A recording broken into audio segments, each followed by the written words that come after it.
Geraldine, we can't hear you.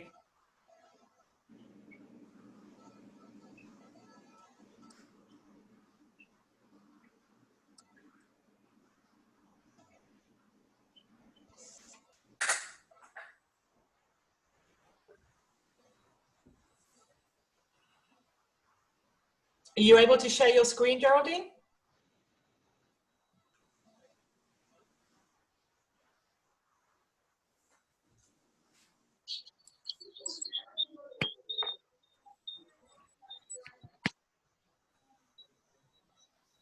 Geraldine, can you hear me? Isn't technology wonderful? It is. Thank you very much, Helen, for that introduction. I've known Helen and her husband for a few months now, and it's been a real pleasure getting to know them, especially in their caregiving support system too that they have provided. Just going to say video.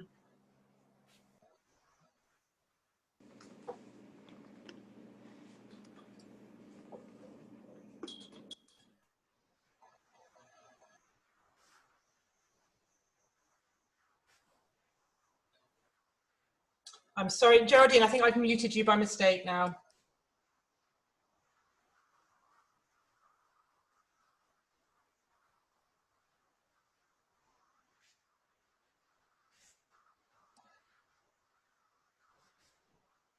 Geraldine, we've lost you. How's that? Can you hear me now? Perfect. Okay. Good. So like I was starting to say, I've known Helen and her husband for a few months now. It has always been a pleasure getting together with them, and they are helping us out in the retirement industry as well, supporting us when we need extra support in the homes, because not everybody comes into our home with the support they need. Sometimes Helen's people will come in to our home with their own support. So thank you very much, Helen, for inviting me to do this. I really think it was necessary to get out in the public and start sharing what is actually going on in our homes, like retirement homes, the Chartwell homes, all the retirement homes. So I'm speaking for all the retirement homes today, but especially for Chartwell, because I had the pleasure of going in for 3.5 months to actually work in a home while we were going through the COVID experience. And a lot of things were that we did in the home brought a lot of joy and peacefulness to people's minds. So I'll just go through my slides very slowly and tell you what we're doing. Okay, so Ottawa, Chartwell is one of the largest retirement home operators. So we have about 200 homes throughout Canada. We have 97 homes in Ontario, so we're pretty big here. And that's why we're always very cautious and considerate of our seniors and what their needs are. So I don't have the notes for this, but I can send them to you. Our first thing was when we hit COVID-19, there was no experience at all out there. Nobody knew anything about how to like do this. And when we went into it, it was like, okay, what do we do now? But because there is processes and procedures set up already in our retirement homes for any kind of diseases or infectious diseases coming into the home, we were already prepared for all that. So we knew how to isolate, because sometimes normally when it comes around January or February, we always have, outbreaks in the homes with gastro or some kind of flu. So we already had that kind of experience in the home and knew how to segregate that and get that under control. So when COVID came, we just stepped it up on top of that. So I'm going to show you some interesting things here. This is me in my full gown and PPE. So I liked it because I felt very protected. I know in the media it said we didn't have it, but that wasn't true. We all had plenty. There was 3 million pieces of PPE ready for us. So we were very fortunate to have that. Plus Chartwell did a great job and also making sure that smaller organizations that couldn't get their hands on that, they also gave that to them as well. So we're pretty lucky in having all that prepared. why retirement living remains still a safe and beneficial choice for seniors? That's a good question. A lot of times that's on people's minds. Should I go still into retirement? Should I not? We still, like, we have independence, support, and choice. So it's up to people if they want to come in and what kind of care they're looking for. And that's where Helen comes in too. So if somebody was in a home and then Helen was looking after them in their own private home, Helen would continue on that care in our retirement homes too. So that person would never lose that kind of support at all. And then we also have like the community and social connection. That was very important when we were going through the COVID-19. We had a lot of connections to our seniors. And I felt anyway, that I was like their daughter, their best friend, and we were really had a tight bond. And most of the time, whenever I was there, I spent going around with the computer and iPad, teaching the seniors how to connect to their family, teaching them how to get on Zoom, how to get off Zoom, teaching them also how to do a group meeting with Zoom. So we really stepped it up and, spent a lot of time with our seniors and felt very comfortable with them, being kind of like good friends. We ended up being good friends to everybody. Yeah, they were looking for us all the time. So we were keeping everyone safe, and that was one of Chartwell's biggest things, was to keep everybody safe.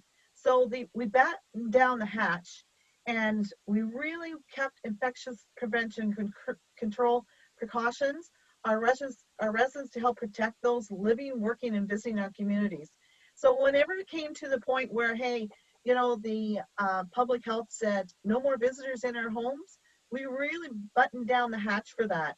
And we didn't have the visitors in our homes because we didn't want it to come into our home. And the public health and Health Canada were extremely strict on that for our seniors, because we know that they are very vulnerable. So we had regular surveillance of residents for health and well-being. We had lots of PPE available, and we required lots of staff. Enhanced infection prevention and control. Every day we would have a full meeting, 10 o'clock in the morning and 4:30 in the afternoon. So when the shifts all changed, our general managers were there reviewing everything, what we had to do, like washing walls down, washing down the chairs, everything that was in the dining room, spreading people out, making sure that nobody was congregating. So we had a lot of really great communication with our general managers, and head office was extremely good at communicating with us, because they want to make sure the staff was protected too, and they wanted to make sure that we really knew what we're into. And the Chartwell retirement communities really remained safe, and we engaged in fulfilling places to call home. Residents always supported us, and we supported them the best way we knew how to. So we kept them going, staying active and staying socially engaged. And I'll show you a few pictures I took where I was at. So even our community, the Ottawa Police came to support the retirement homes. We had banners, we had people outside supporting us, we had police officers driving around in our building, just honking the horns. They stopped to see us, and they just shared a lot of support with us. So it was really great to see that kind of support. We had the counselor come, she signed our big banner outside, and that gave us a lot of encouragement to, keep going, because sometimes when you're in the building by yourself, right, you don't know what the outside world is thinking and how we're coping inside. But we had a lot of support from a lot of people. Here, this is something when I talk about engaging with our seniors. We had coffee time, and we had 7 touch points with our seniors. We had 7 touch points with our seniors every single day. So here I am. You'll see here, that's me with my coffee cart. There's Taylor. She's another worker. She had her coffee cart as well. Now here, down below, this is where we were. We're doing Price is Right. We had hallway bingo. We had dancing going on. And then, of course, nothing like having a good time. So we dressed up the bunny rabbit, and we sent her out on the road. And some of our seniors wanted some wine. So we ended up having these posters out there on the side of the road, and we ended up getting people donated 13 bottles of wine, as you can see down here in the picture. So it was a lot of fun. This lady doesn't even drink, but she was a good support, and she said, hey, yeah. So, and we sent out thank you cards to people that sent that. The Wind Sisters, which is a motorcycle group, they sent the wine in, and so did some real estate agents as well. So people, that was all shared at Mother's Day. So, moving on. So our response to COVID-19, we, a lot of people probably don't know this, but we had a command team. So that was head office. They activated our critical incident command team at corporate office. They were there with us. They set up a hotline 24/7, and they supported our staff with questions, any questions we had. They implemented again, PPE. They had that for us. They also send out weekly email communicating to families and residents and staff.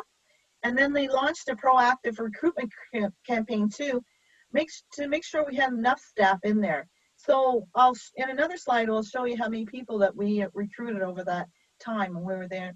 And they lobbied governments for hero pay for the frontline workers. So that was incredible too. So this is what head office, the CEO, was doing for us while we were on the front lines. They were staying safe, and we had safety and outbreak protocols, surveillance of residents' health. What we mean by that, which was really important too, because we had a scare of COVID in one of our homes, in my home that I came to. A lady had come to work, but she had a fever. So before she got into our building, we tested her temperature, and we asked her to go and get tested. And sure enough, she had COVID-19. But because of that, even though she didn't get into our building, we had to shut everything down because of that, to be safe, for safety reasons. Then all the seniors, they had to be in their rooms, but they also could go out on their balconies. So this is where we had to step it up and put on our, face masks. We always had to wear the face masks, and that's what public health said with us. Putting them in the face masks at the very beginning saved us for getting a lot of that COVID-19 into our homes. And then we had the masks and the gowns and the gloves. So that was our protection for the seniors, and the seniors protecting us too. So any visitors came into our home, they were screened. There's so much protocol for that. As soon as that happened in our home, like I said, it never got into our home, but we had to do precautionary safety measures because of that. We had to do lots of increased cleaning. There was always somebody washing the walls, washing the surfaces, always telling us physical distancing. Dining rooms were cleared out, and there's only 2 at a table, separated. And Binda's on here too, and Binda can actually tell you too how it was like really top-notch cleaning up everything, like making sure that we didn't get anything.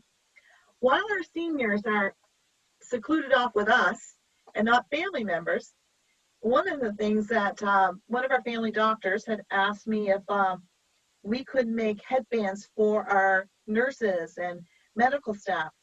So call to action. What else does the seniors do, especially from that generation? You could see the World War II veterans. They just called it all together.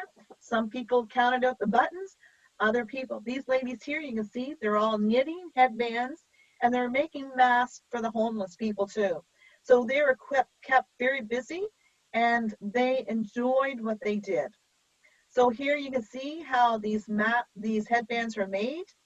And on the back of it, this is how we had them on our heads. So it relieved a rash around our ears, and we didn't have the headaches that we normally have after we got these headbands. So they were so helpful. We couldn't ask for any better help than these seniors that were with us through all this. Another thing too, Chartwell launched a fund to support senior living employees.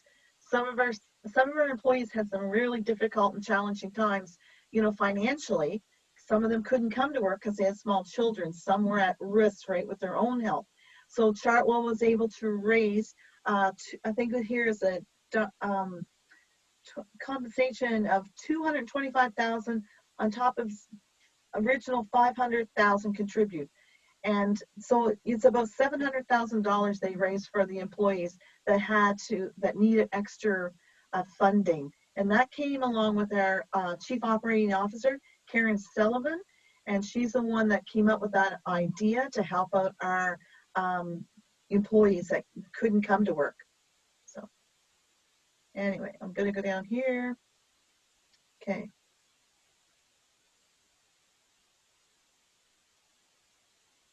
That's a sport. So the true pack of loneliness, people might think that their loved ones in our retirement home were lonely. I can guarantee you that after knocking on their door 7 times a day, they were wishing that we'd go away most of the time because it was, they want to have their nap, or they wanted to, just have that private time with them. But being there and knocking on their door 7 times a day, we could see how they were doing. Where are they failing? How are they doing mentally, emotionally, physically? How was that happening? If there was changes in any of their health, we were there to make sure our nurse went in to check on them and see what they could do to help them. So, and we always related all that information back to the family members, so they knew that, your loved one is not doing well, or it could be just a change of medication. It could have been anything. But it was not easy for them anyway. But through that, we gave them peace of mind. Like I said, active living. They were still getting well fed. I worked in the health and wellness. I worked in the activities part of it. So we're always going to do something for them. They loved us showing up for bingo, hallway bingo. We had a lot of that, a lot of dancing, a lot of Prices Right.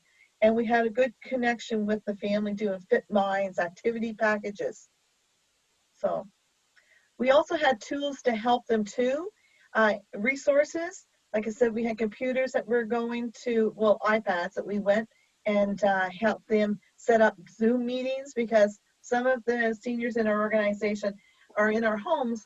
They belong to different organizations like Lions Club, and they had their men's club. So that while they were in their rooms, we set the Zoom up for them so they can still continue on having their meetings. So that was really interesting too.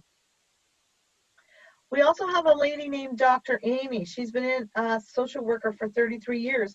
Anytime that we needed some time to call out for her and asked her for advice, she was always there for us. And she does a lot of special speaking for us as well. We have 58 wishes. We brought some wishes to these seniors as well. This gentleman here, he wanted to be in a plane.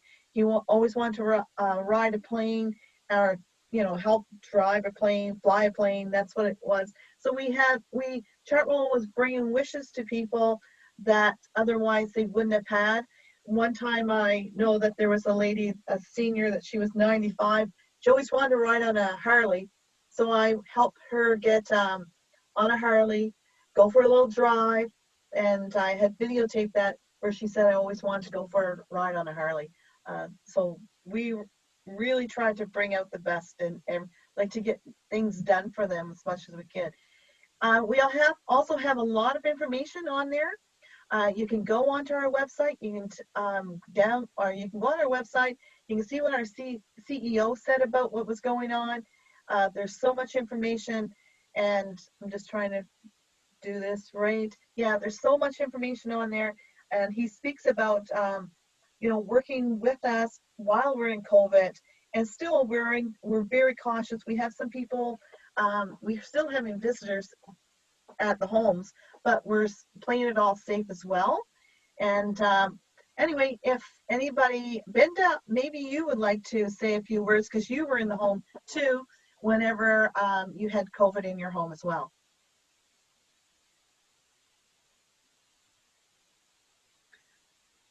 Oh, can you unhook? She Oh, would there need to you are. unmute. Yeah, unmute. So Binda, would you like to share some of your stories and what you learned and what we learned through going through this?